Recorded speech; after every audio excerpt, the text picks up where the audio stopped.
Welcome back. You tuned into Mid Morning Talk. And yes, it's Mariam Mia, and I'm so looking forward to this because, yes, for the love of technology, I'm connecting to Sister Nadima live from Afghanistan. And then I'm connecting to my mentor, somebody I look up to, and a very, very brave veteran journalist, and that's Sister Yvonne Ridley, live from Scotland. And we're going to be showcasing or providing a platform for Sister Nadima, who is passionate about the country of her birth, Afghanistan. And we're going to learn why she has a campaign that is asking, when imploring, passionately imploring fellow Afghan sisters and Afghan families to remain, hashtag remain or stay in Afghanistan. So we're going to hear her story. And yes, she had, well, when she was a year old, we're going to learn they undertook a perilous journey out of Afghanistan to flee in safety. She's lived in both Dubai and Canada as well, and she's back home, the country of her soil, the country of her birth. And we're going to hear her story. And I've got Sister Yvonne joining us because she also feels that's her second home. Her heart is connected, and part of her is connected to Afghanistan. So looking forward to this incredible chat with two iconic ladies. So let me first welcome Sister Nadima. Assalamu alaikum, Sister Nadima, and welcome to Salam Media.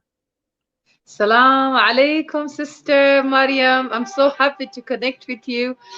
Thank you as well to Salam Media. What a lovely name for giving not myself but all the women around the world a chance to raise their voices. What a great time it is for us all over the world. What a great shift that is taking place.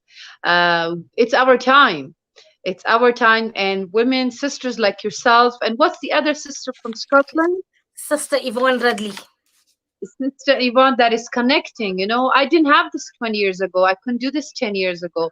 So just for us being together tells me that is a good time. So I'm very happy. And salam to everyone that's listening from I'm in Afghanistan, Kabul. Wow, what a hot topic this is.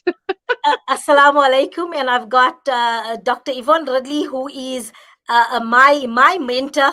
She's, in fact, I'm here sitting on this platform. It was through her encouragement, through various interactions, to say, Mariam, you have a powerful platform to give our sisters a voice and let them rise above, and we can be instruments of change. So me here being today, I credit to my great mentor, a visionary, a veteran journalist. I mean, somebody who speaks her mind and speaks her truth, the truth, and gets the facts out there. So I'm honored to share this platform with Dr. Yvonne Ridley as well. Assalamu alaikum, Yvonne.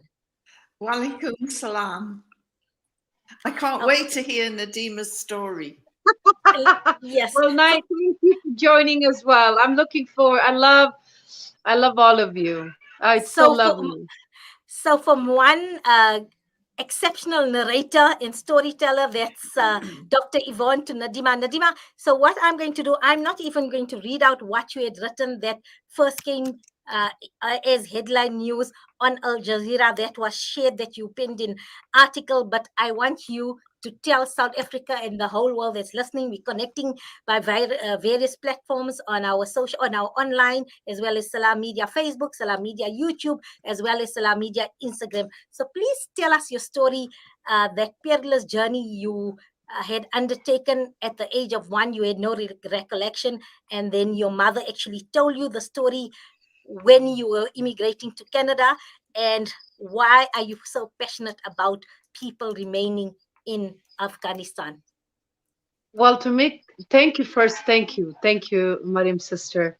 It's very simple. We need to start living in the now and start living from within.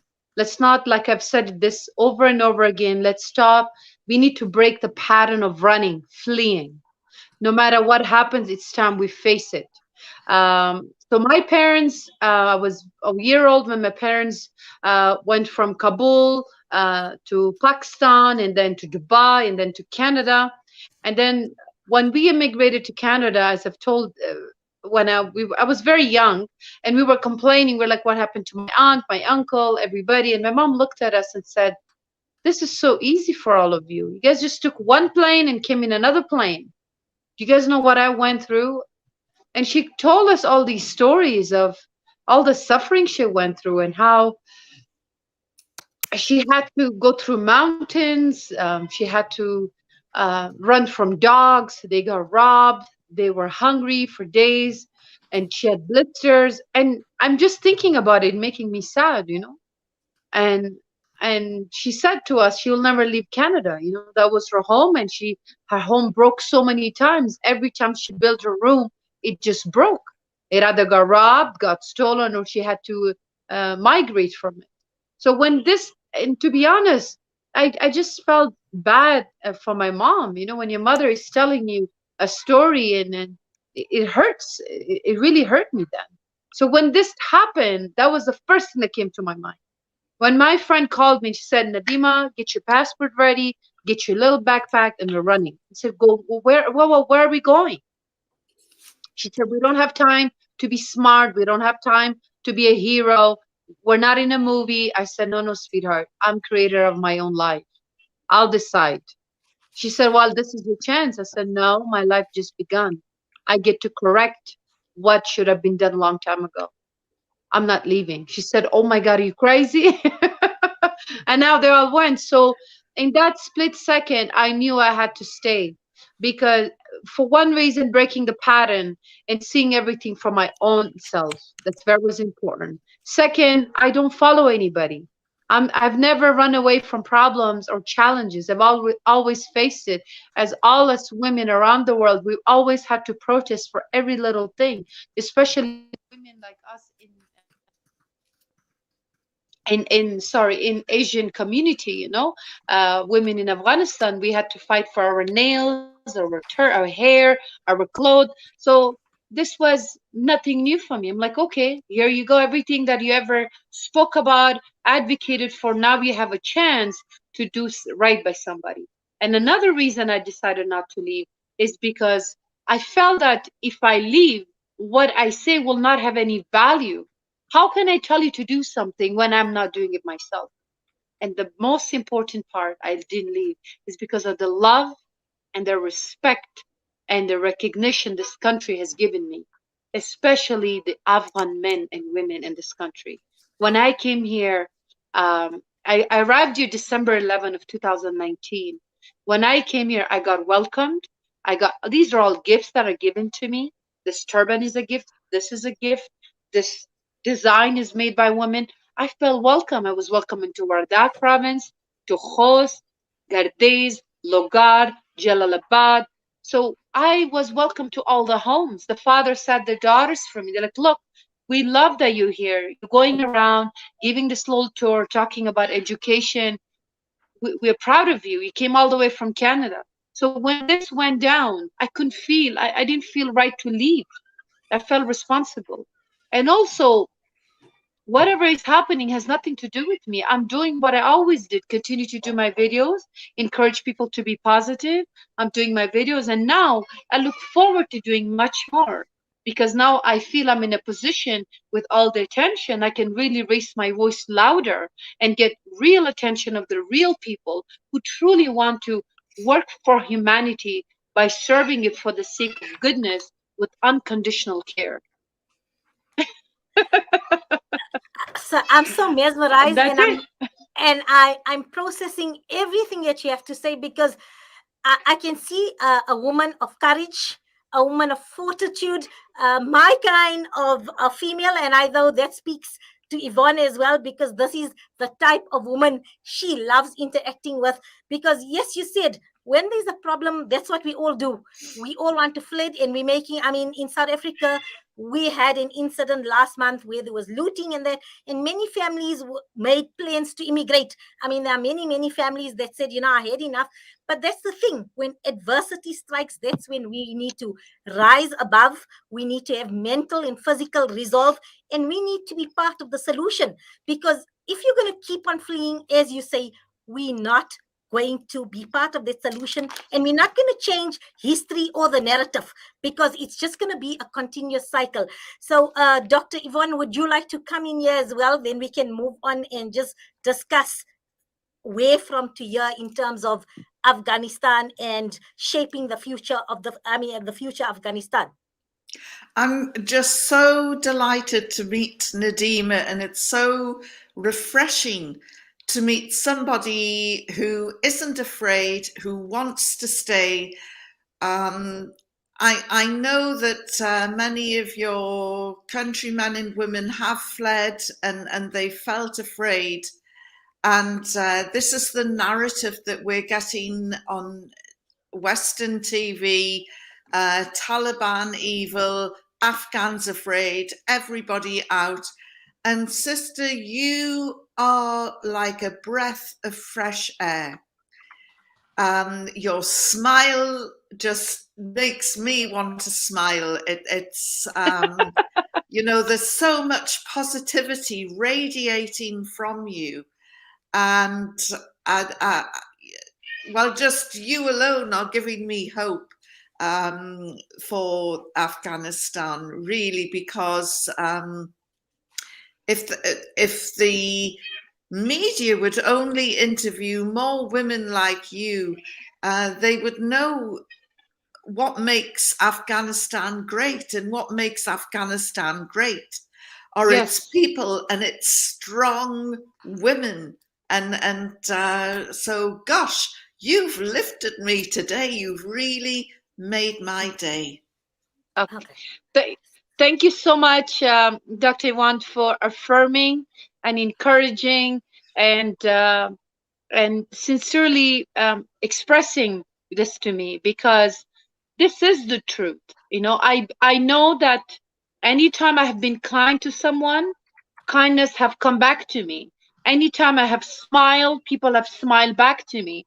When I decided to come in live in 2016, I made this, I created this filtered lady called Patingara Kakai, and she is a woman that is challenging the people, taboo practices and practices that are justified in the name of religion and culture. And it became extremely popular because I tackle sensitive matters with joy and fun. And then I decided to come live, and I would talk about tribal issue, domestic violence, pedophilia, and this is for humanity. This is not just happening in Afghanistan, but as you and I know, I've lived in the West for over 20 years. Somehow that part of the world is portrayed as heaven on earth in this country.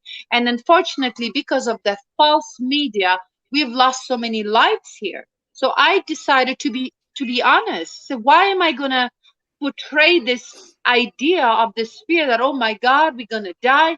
No, the truth is, I have family, immediate family that live here.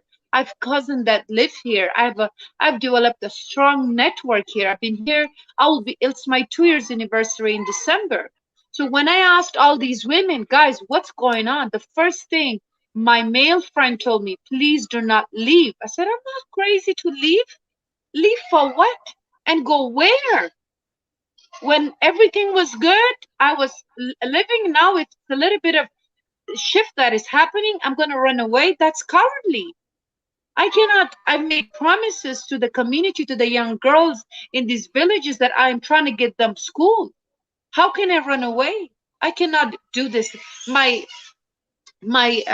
internal energy, I can't face myself in the mirror. And also all these women that were social workers here, that were doctors, that were influencers, have just fled. I understand events have taken place in the past, but we are in the now. No one, it makes me sad, but everybody has their journey. They can do what they want. But my truth is, like you said, we need the true strength of a human being is when we face whatever is in front of us. And if we face it with gratitude and understanding, empathy, forgiveness, and genuine care, we will receive that back. I have offered Taliban's and any government around the world, whoever claims to be in the leadership role and who claims they care, I am here. Let's talk. And I'm a Have you woman that's spoken always to? live. Let's go live. Let's talk about the solution. I don't got time to worry about my clothes. I'll wear a garbage bag. I'm more focused on saving lives here. There's widows on the street, there's kids that are dying, but everybody has focused on two things. Oh my God, the Talibans are here, and the airport. Airport could have been prevented. That is the international community's responsibility. They should have not made this crazy announcement, offered free visa. And the crazy part is these people are coming back.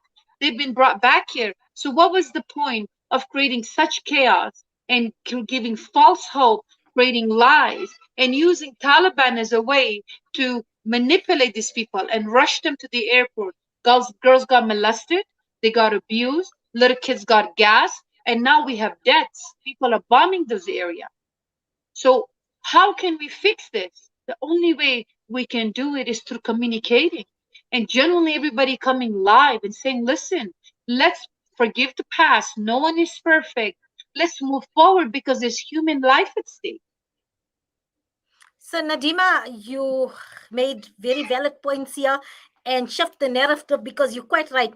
The narrative so far has been fear, a narrative of fear, a narrative of fleeing, and the focus was on your attire. The Taliban's there, so we all need to cover up and we have to worry. And that's what you said. If the law is I need to wear a garbage bag, then so do I, because there are bigger issues. There are people that are really in dire straits. I have that are very hard struggling. time hearing you, Sister Mariam. Can we Okay, please, can I log out and log back in? Is that okay? So what we're going to do is, Sister Nadima, let's take a short break. Let's reconnect everybody so that we can continue with this riveting discussion. Okay, please, because I'm having hard time. Thank you for your. I'll log out and I'll log right back in. We're gonna take a break, and I'll get my technicians to work their magic. Thank you. Okay, let's go for a short break, and then we're going to be back with this riveting conversation live from Johannesburg, connecting with Kabul and Scotland. All this after the break. It's going good. Refugee camps in Syria or orphanages in Yemen. The eyes of the needy speak volumes with just one glare. You know what it's like to be at ground zero with 40 cents of clothing and blankets, fresh do me a favor. drops, This is huge interest. People will want to watch this. Use every cent to better their tomorrow. Become part of our journey to bring relief to all. Go to www.ashrafulaid.org or call us on 011-809-8181. Ashraful Aid, under the auspices of Maulana Suhail Wadi.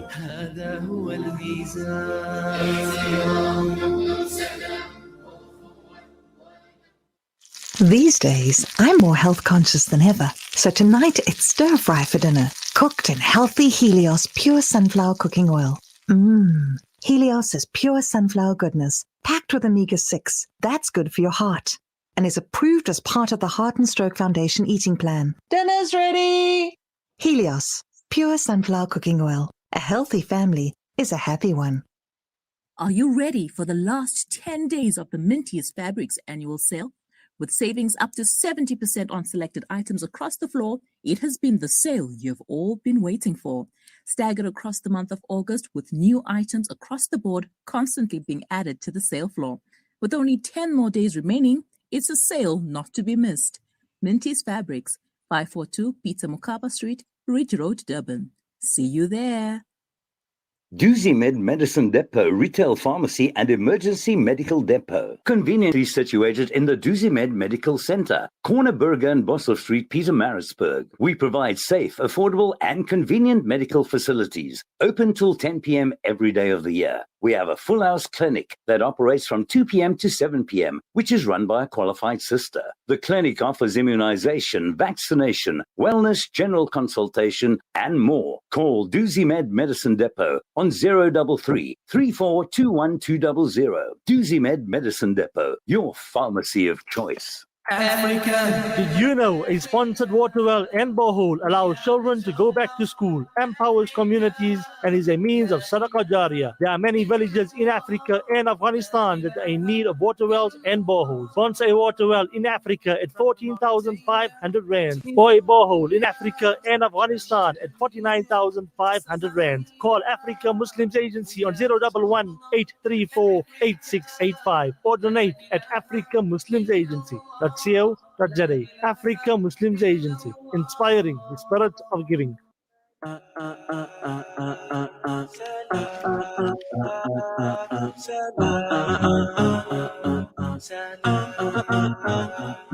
I give salam to my people in Bangladesh, salam to the people of Marrakesh, salam to the lions in Palestine, salam to the people of our times, salam to the people in Tokyo. If you're sad right now, then don't be so. Salam to my neighbors in Pakistan, salam to the people in other lands, salam to the people who live in Spain. Rejuvenating media day by day. This is Salam Media.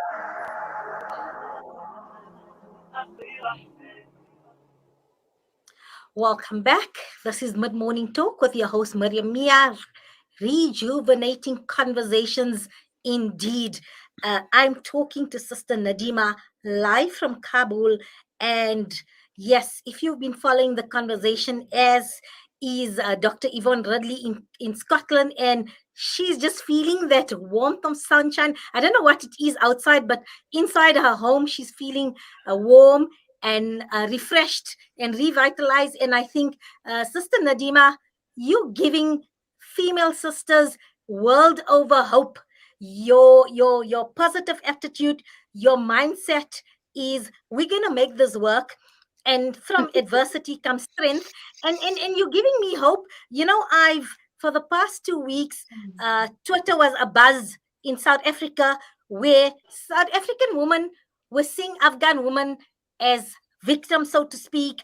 The fact that they wouldn't have the right to choose what attire they want to wear in this, and that was the focus, or their voices have been marginalized. I sat and I read Twitter, and it was just pity how the Taliban are taking over. They won't be able to go out. They won't be able to have a smile. Everything is dire. They have lost all civil liberties. And you're nodding your head because so South Africans and my sisters, the feminists world over. Here's a Sister Nadima in Kabul. She's sitting and she's calm, she's serene, she's smiling. Taliban have taken over. Spoiler alert, Taliban are in power and she's laughing. So please reframe your thinking. Support her. We are resilient. That's why we are females, because we are resilient. We will overcome. Like you say, there are bigger issues here to change society, to get women empowered. It doesn't matter, like you say, if you have to trade this beautiful Afghan attire and put in a garbage bag, so to speak, or the blue burqa that Yvonne Ridley is so familiar with. I mean, she rode a donkey in the blue burqa in the mountains.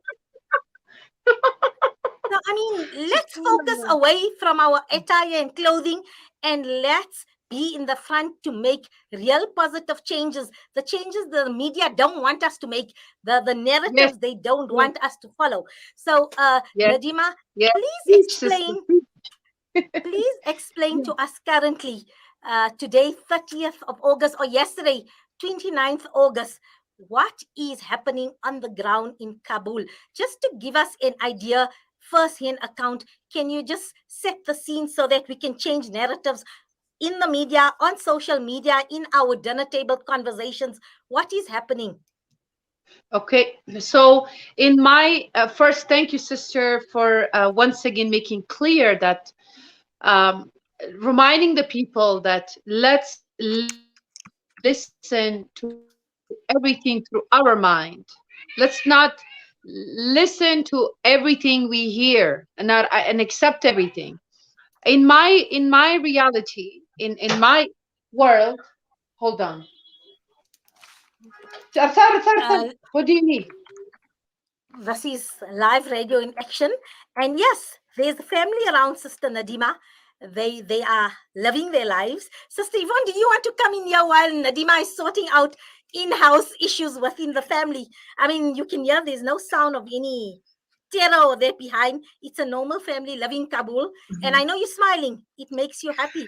I am happy because the last 2 weeks, the news that we've been watching, especially in the West, coming out of Kabul, has been so sad, harrowing images of people running after a plane that they want to board. All the crowds sitting in raw sewage, waiting to get out of Kabul, and all these people who are afraid. I'm not doubting for 1 minute that their fears were genuine, but it is so refreshing to see the alternative narrative, because until your show today, all I saw were faces of people wanting to escape Afghanistan, and yet I'm just wondering about the reality on the ground. Is it safe to go out into the streets? Has she met the Taliban? Have they knocked on her door? Are they going door to door and frightening people? So, sorry, I got interrupted, and I kept everything live with my cousins. So my mother's nieces are all here for dinner, for lunch, and they're all cooking. And the reason I didn't pause everything, so you can see a reality that we're having a good time. They all come. I haven't seen them in 10 years. They all come from Herat, from Mazar, because my mother was going to leave back to Canada. So they came to see their aunt, because my other and have passed away. And also, what I'm going to do is to make it more real. Tomorrow, there's a wedding of over 200 people. It's my family friend wedding, and they're all excited. Some of my cousins went today to get some of the earrings and nose rings, and they all went, and they begged me not to come here. Said, no, I'm going to do an interview, and my other cousins are here. These are my mom's side, that's my dad's side. So they're all preparing and excited to go to a wedding tonight. So for me, the reality I'm seeing everything is, yes, I'll tell you what really changed. The reality, my honest truth, as God is my witness. I asked my cousins, I said, honestly, tell me, am I crazy or the rest of the world is crazy? Because I'm feeling at peace. My life is normal. As a matter of fact, I'm getting more positive attention that I wanted the first time I came here.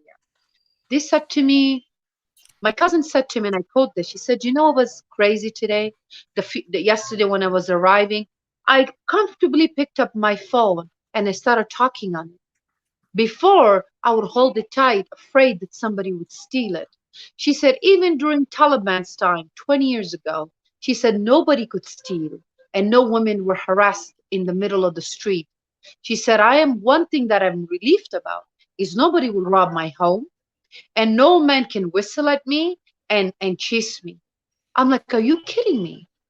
This is why nobody ever talked about this. She said, I don't know, but this is something Taliban are famous for, is they do not bother women. They have this mannerism with them. And you know how I tested this yesterday? I was traveling to another location around like 20-minute drive. So when we were driving before, the roads would be so packed, it would be insane. But now there's a discipline in place. And I'm speaking this to the people of the world, and especially my people. Sometimes, I know I'm going to sound like insane, but I'm the eldest of my family, and I have been very authoritative with my younger siblings. Sometimes you have to be tough with those children that are not guided properly. And I feel with the people of Afghanistan, when I was here the last 17 months, the traffic would be packed. Nobody would respect the policemen. They would bribe them. They would be whistling. Nobody would pay attention to him. They will swear at him. But now, when somebody is not respecting the rules of the road, they take the gun, boom, one shot, everybody aligns, and everybody's going home properly. And women are not suffering in their vehicles anymore. Little kids are not crying anymore. They're like, thank God, at least we're not stuck in the traffic. So that is a big change in Afghanistan. And when I was going the 20-minute drive, the policemen, so instead of the police, there's Taliban in the secure location, so people are not abusing the roads. They were there, and honestly, they didn't look. They saw that I was in the car, and I was wearing my normal clothes, but even before Taliban's, and now I'm always dressed like that because I'm famous, and I don't always sure that who's gonna come at me, and this is how I was. They didn't say anything, but this was before, and you will still continue this way. Because being famous, I always get harassed by people. They want my autograph, they want to talk to me. And also, you never know, because with the instability of the society and the community, my mom always told me, just be careful, because those that don't want your voice to be heard might hurt you. So I always took the necessary safety measures to protect myself, not because of Taliban or the government. That is because what I was requested by my own parents for the safety of my life. So so far in my reality, when I go out, there is no bothering, and people are going about their normal life. Let me sit down. I can show you the video. Look, there's a woman with her kids. Yes, there's shift that has happened, but one thing that's great about now, in my opinion, in my point of view as a woman, is we have the greatest time now to set things in order. And let's not be selfish. I feel like the way women are protesting this idea of freedom, they made it all about the avatar. Oh my God, I can't wear makeup, I can't wear clothes. Who cares about those things? Every culture has their own clothes. Let's focus on how we can present solution. Let's offer a hand of negotiation. As a woman, we give birth to these men. We women created this life through God. So why are we gonna come live and broadcast tears and talk about the trauma? Let's focus. Let's take advantage of different platforms and say, listen, we're women. We're not whining babies. Here we are. Let's work together. Let's take care of those people that are dying.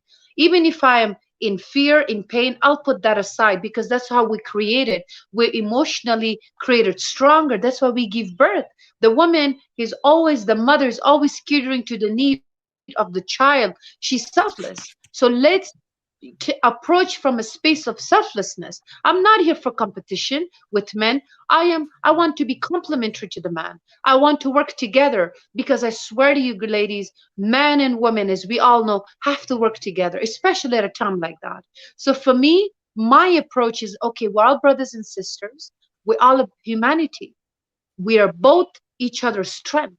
Let's come together and complement each other and help each other build this nation and all nations. So whether this feminist movement, great, I know, I appreciate, I respect that women have reached. I've lived in Canada, I understand, but maybe we need to step back and start rethinking the way approaching. I think we need to remember how it started in the first place. If we start coming from empathy as women, we have opportunity to voice ourselves now. So let's give a different dialogue of love, dialogue of forgiveness, dialogue of apologizing. Let us be the guide to these people, these men, and say, listen, let's not talk about money right now. Let's not talk about power. Let's talk about empathy. Because I feel like that's what that needs to be in this around the world, this kind of tone, this kind of language. I think that's what we need to really focus on. We need to bring that kind of language now, because more than ever, that's what we need as humanity. Sister Nadima, you've said so much. I mean, it's just food for thought. And I'm looking here and I'm saying, if the Taliban have to see this, they have to give you a portfolio somewhere in government, because you exactly that female that they require to institute these changes. We're going to take a short break just to allow everybody to process what you say. And then when we come back, we're going to get a response. Let's take a short break.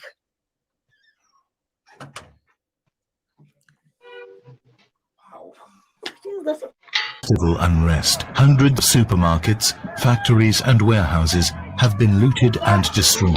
Thousands have lost their jobs and are in need of food and household supplies. Penny Appeal South Africa is currently on the ground working with communities to provide essential items to those severely affected. Donate toward the Penny Appeal Hardship Fund today and assist us in caring for families for a 3-month period with essentials and assistance to small businesses affected by the devastating effects of the unrest. Help us help our city. www.pennyappeal.org.za or call 031 11 00 573. Penny Appeal. Small change, Big difference.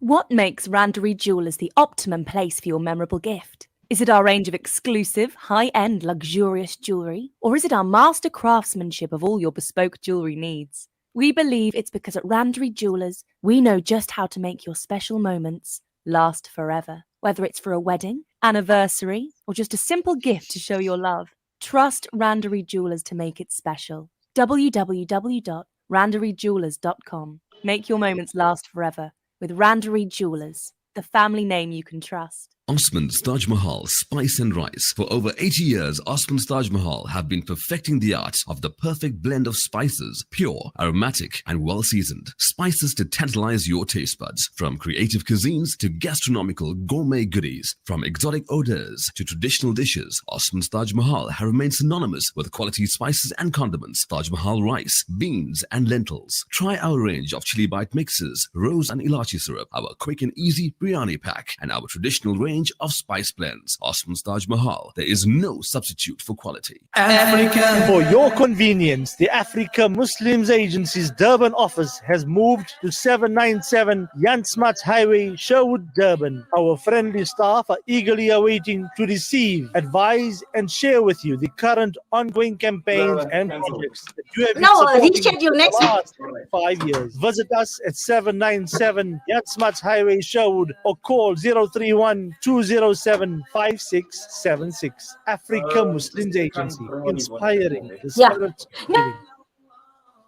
Rejuvenating media day by day. This is Salam Media.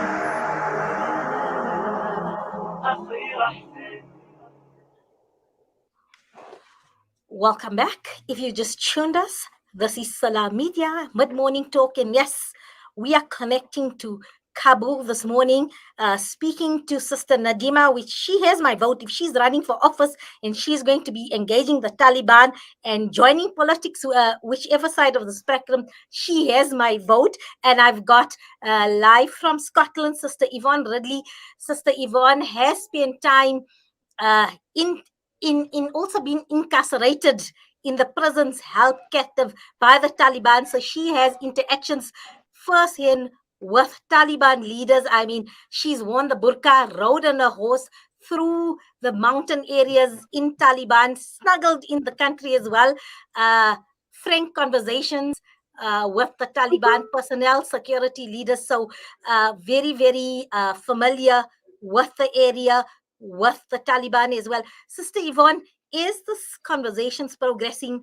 And Nadima speaking, please can you give us some of your perspectives? Because, you know, I'm sure you know South Africa and you're very familiar with our mainstream media. And one of the talk show hosts on a very popular mainstream show the other day, in his opinion piece, said Taliban men are rapists, they oppressors, and he really feels for the females in Taliban. And do you think he's spotty in his opinion after having listened to what Sister Nadima says is warranted, and it's going to cause everybody? I think, Sister Nadima, you're a disruptor because you forcing us to reframe and rethink whatever narrative that was going on for the past month and also for the past 20 years that we know of the Taliban. Sister Yvonne, some opinion from your side?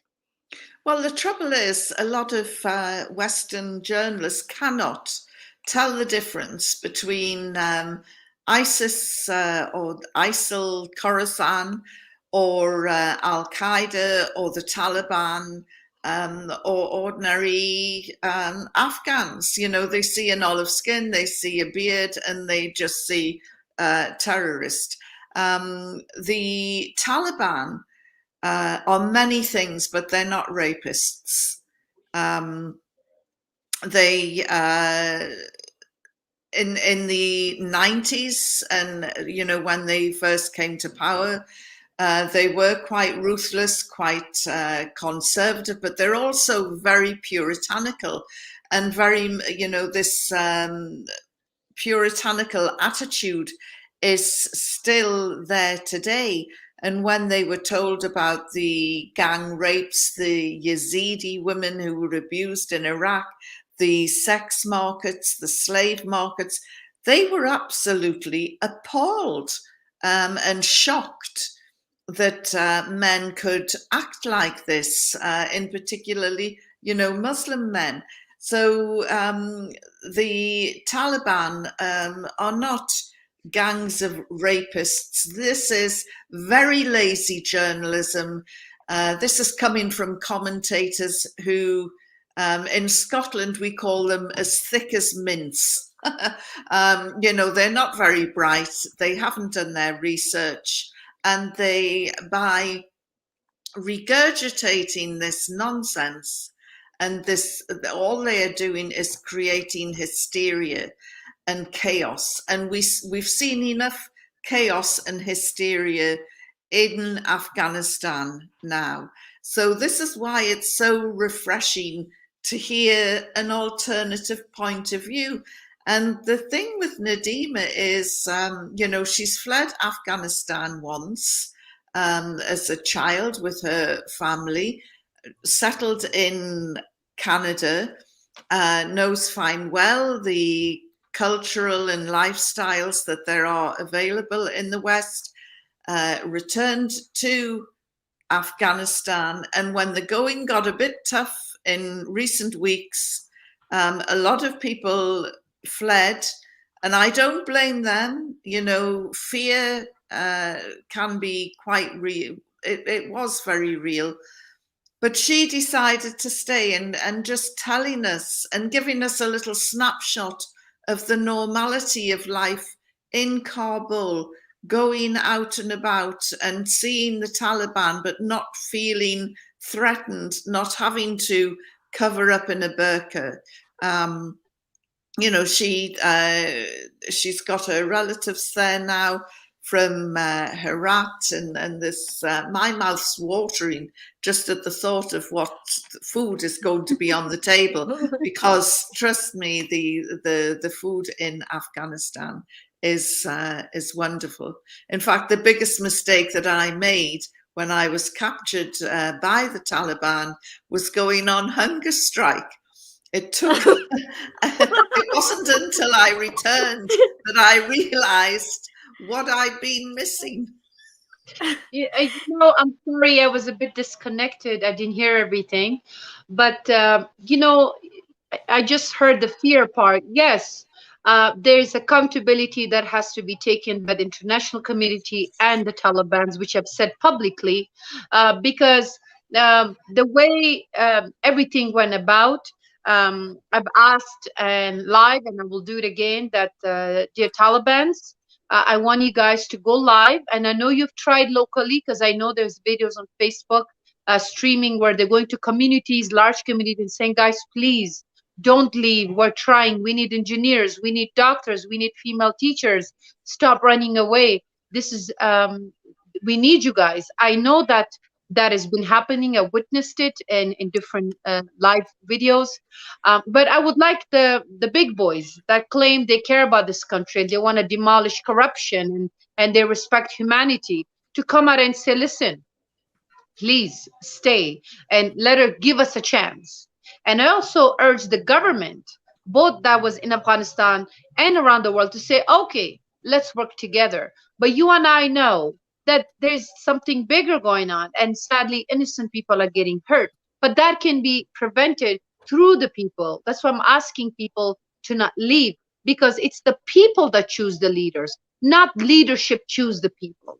So I want the people to start realizing that they're the one that's going to choose the leaders.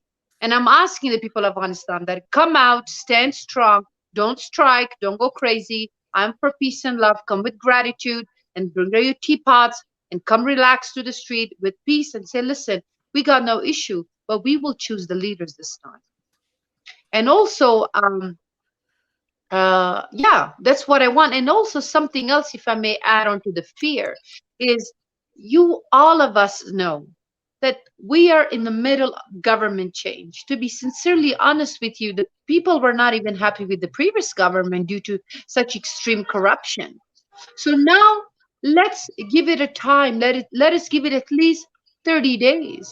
I'm listening to influencers, as I said before, women coming on TV, People screaming and crying and getting all dramatic, saying, my dreams are shattered. I am going to die. And I'm like, what? It's not the day of judgment. Why are they not stepping back and saying, hold on, something has changed. Let us step back and give it some time. People even that are in outside the country and the North American Afghans, are more disappointed in them because they are the biggest contribution to the catastrophe that happened at the airport, because they're asking their families to run. And sadly, a lot of people have exploited the situation because people that don't have issues are running away. Oh, I have a free ticket. I don't have to pay for the visa. What a best way to run. Let me run to Canada. I will be living the dream while they have this idea that when they go there, they will have a free house, a maid, a car. What they don't know is that that is a second-class citizen, and they will be fighting just to survive. I know this, and you all know that it's not going to be the image, this dream world that's been portrayed. And when I try telling people here that, listen, you are going to go start from scratch. You'll be in ESL, learning English for a couple of years. Then they will going to put you potentially through community college. You will not be offered the biggest opportunity. You will have to learn basic skills. You probably have to be a nurse's aide, cleaning elderly, and you'll be taking care of elderly, or you'll be cleaning washrooms. Even now, to be a laborer, you have to be part of a union. You have to be qualified, certified laborer. You can't just be cleaning even on the road, because you have to be certified. You have to be part of the union. And you can't even be a cab driver anymore, because that's Uber. So where do you think you all are going? Instead of putting all that energy into another country, why don't you step back and reflect on cleaning your own environment? Why don't you guys step back and say, okay, the reality is I'm going to be starting the next 5 years are going to be from scratch. Why not? I'm already here. Let me start here. Let me put that same energy that I would put in somewhere else.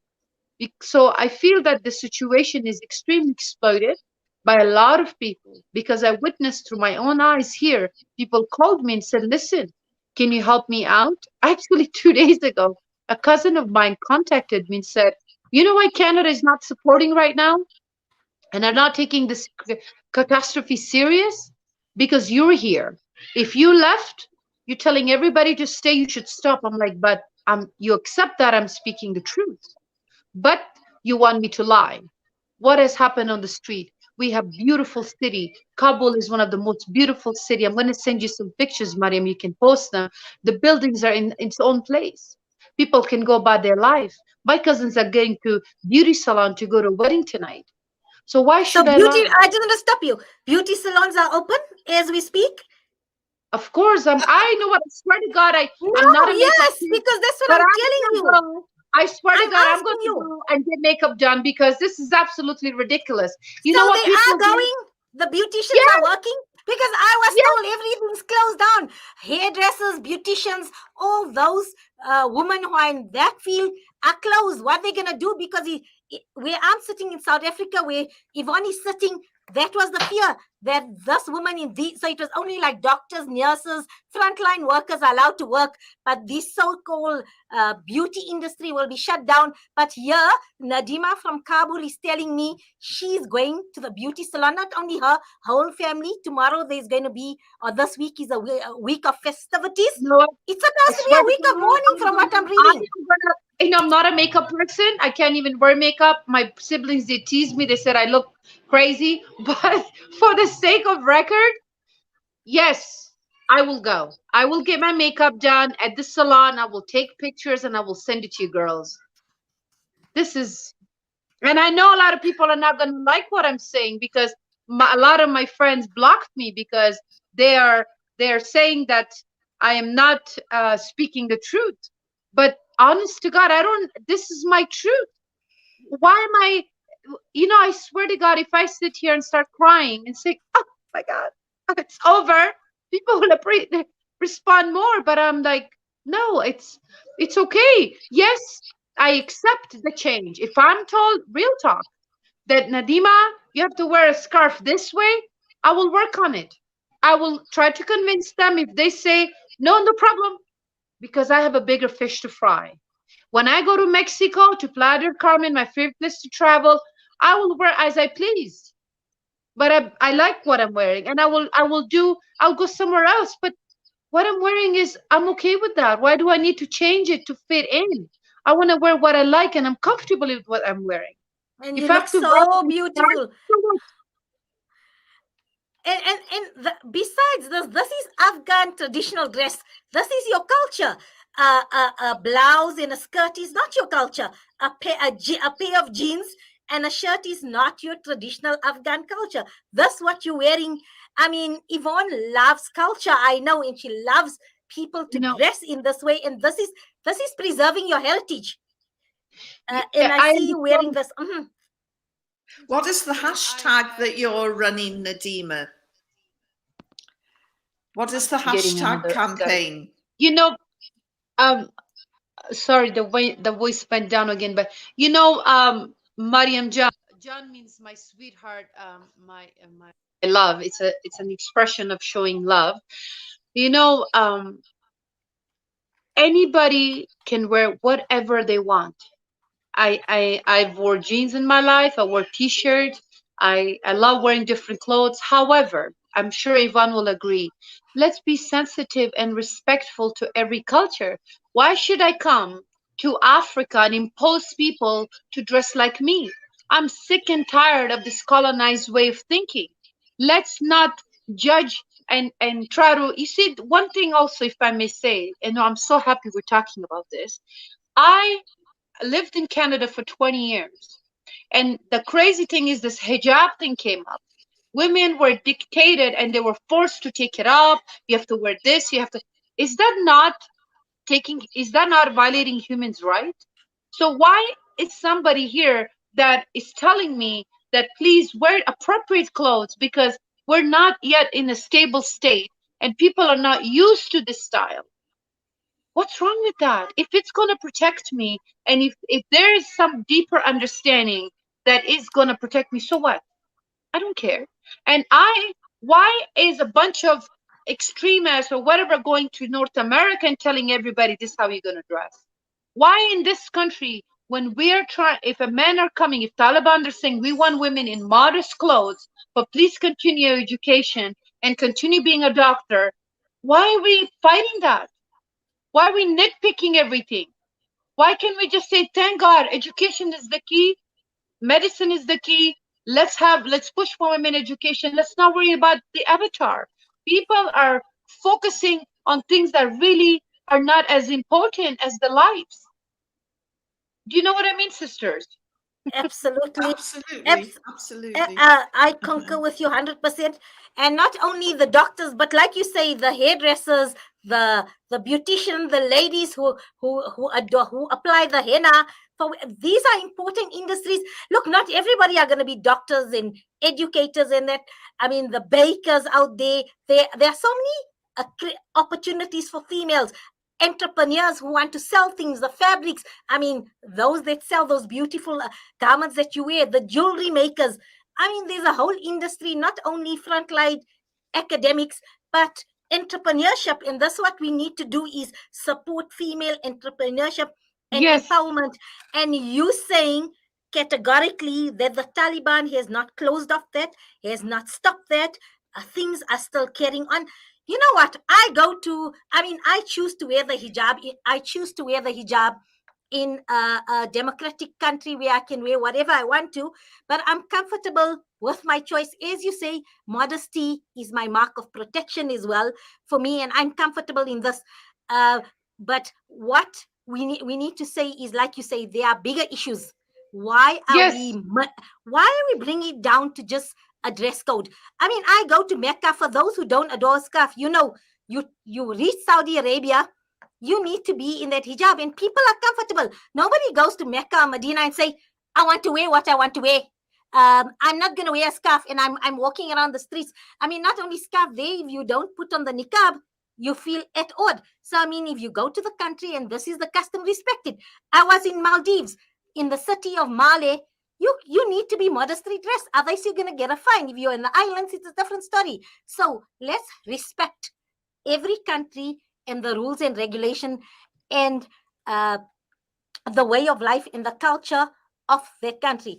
Nadima, I can speak to you and Sister Yvonne. We can carry on our cup of coffee, and through lunch we can connect with you, and I'd speak to you for hours on end, but time has caught up with us, and I'd love to connect with both of you. Maybe we must have this a monthly segment of this platform for female empowerment in third world countries, Western countries as well, because our sisters in France are also having an issue.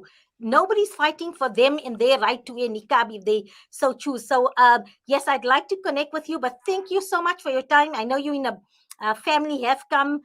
Sister Yvonne, you busy with writing and all the other things, but you've given so generously of your time. But I'm so glad I could put a smile on Yvonne Ridley's face, because for the past 2 weeks, just so happy. You have no idea. It's been I've done so many different interviews about the scenes unfolding in Afghanistan, and it's not been great news. And Nadima has just lifted my day, really lifted my day. Thank you so much, sister. And please send me her contact details, because you're right, we need to carry on this conversation. Before we, I want also, I didn't hear most of it because the voice, it goes in and out. I just want to thank you as well, Dr. Iwan. I do look forward to connecting with you as well. And Mariam's sister, Jazakallah khair. Thank you very kindly to both of you. You ladies are wonderful, especially Dr. Iwan. I look forward to researching you, because the way Mariam speak of you, it's just so wonderful. And she admires you and respects you so dearly. So I'll be looking into you as well. And I'm happy that, Mariam Jan, you have connected us, because this is how we're going to move forward. And I want to thank Salam Media for giving me the chance to share, create, and connect the truth, the path, and our oneness, because that's all it matters. I understand there's going to be ups and downs, but I hope that everybody that listened today take the message that no matter what happens, this world is not going to be easy. Life, if you want, my dad always said, freedom is not free. So if we truly want us to live in utter peace, comfort, and safety of our home, we must face everything that comes at our door. And if we face it with trueness and honesty and gratitude, and we open our heart to communicate for the sake of our oneness, for our greatness, that person will come towards us. So I hope that everybody remember that it is time we stay in our land, in our home, and start listening to our heart, and not get fooled by illusions, but take care of each other. Get to know your neighbors. Start doing 4 beautiful things today. Take a phone and call someone you've been upset at. Forgive, apologize, tell each other you love them, and be grateful. Gratitude is an act of prayer. When we're grateful, life presents great gifts to us. So I hope that we will continue this conversation. And thank you once again for everyone that is listening and will share this message with the world. Inshallah. I mean, I think I'm overcome and overwhelmed with emotion. You said one word for me, one word to me, they just changed everything. We met today, we connected, but you said Mariam Jan, and for me, that's colossal, because you refer to me now as part of your sisterhood. And I'm so honored that you said that, sometimes English can't translate to what certain words are in cultures, because there's no equivalent. The fact that you said Jan means a lot to me. And as you know, I mean, I've such respect for my mentor, Sister Yvonne. We took many trips, commuting late at night just to put a platform for women. She's laughing there. We took many journeys together in South Africa to highlight conditions of sisters in Syria, sisters in Afghanistan, in Chad, all over. And we spend many times together. I sat and I've traveled, like they say, somebody if you live with them and you've traveled with them. And hence I had that amazing opportunity. And that has propelled me to be determined to create platforms like these, powerful platforms like these, where we can change narratives and actually create narratives, not only change them, but create these powerful narratives. That's so I thank you. You are two formidable, dynamic females. And Dr. Yvonne, you're our elder. You are going to be my Khala Jan. Khala means mom's sister. Okay. With love from Scotland to South Africa to Afghanistan, really, we have to do this again, Mariam. Yes, absolutely. Nadima. Absolutely. Absolutely. She will DHL all the goodies to Scotland and to South Africa so we can have a tea party, the famous Kabul tea party.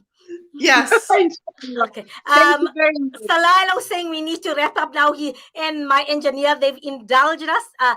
But no doubt, I know this is going to make for riveting viewing and listening. And shukran, because we have changed the narrative today. You have changed the narrative and you've given hope to everybody the world over, because we know with your fortitude and determination, Afghanistan's future is looking brighter, and you've given courage to everybody around the world. So shukran, peace and love and kisses to all of you. Assalamu alaikum wa rahmatullahi wa barakatuh. May you all be under the mercy and the protection of the Almighty. Salam alaikum. Thank you. Thank you. Let's go for to Nikki Bush.